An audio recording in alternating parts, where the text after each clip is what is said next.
শুধু আল্লাহর একটি নাম পড়ুন, যা চাইবেন তাই পাবেন ইনশাআল্লাহ। দিল থেকে পড়তে হবে।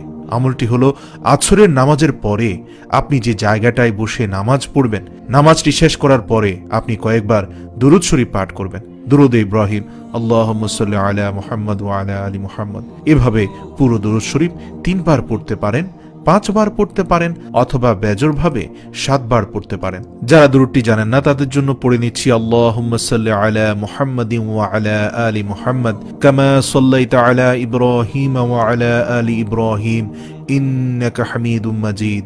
আল্লাহুম্মা বারিক আলা মুহাম্মাদিন ওয়া আলা আলি মুহাম্মদ কামা বারাকতা আলা ইব্রাহিম ওয়া আলা আলি ইব্রাহিম ইন্নাকা হামিদুম মাজিদ। এই দুরূদটি আমরা নামাজের মধ্যেও পড়ি। তো এই দুরূদটি আপনার 3 বার, 5 বার, 7 বার আপনাদের সুবিধা মতো পাঠ করবেন। তারপরে আল্লাহ রাব্বুল আলামিনের 99টি নামের মধ্যে একটি সুন্দর নাম আছে, যে নামটি হলো ইয়া রহমানু। আপনারা সকলেই জানেন ইয়া রহমানু এই নামটির অর্থ হচ্ছে হে রহমান রহিম আল্লাহ, হে দয়ালু। এই নামটি আপনারা 100 বার পাঠ করবেন।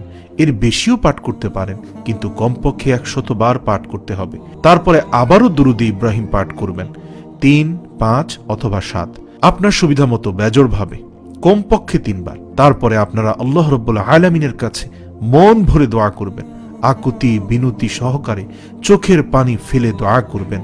ইনশাআল্লাহ আল্লাহ পাক আপনাদের মনের আশা, মনের বাসনা পূরণ করবেন। আপনাদের মনে যত দুঃখ বেদনা আছে আল্লাহ তাআলা দূর করে দিবেন, যত পেরেশানি আছে, যত সমস্যা আছে আল্লাহ দূর করে দিবেন, কারণ সমস্ত কিছুর মালিক আল্লাহ তাআলা। তাই আল্লাহ পাক চাইলে আপনার মনের আশা, বাসনা, পেরেশানি, মনের দুঃখ, কষ্ট, সমস্যা সমাধান করতে পারেন।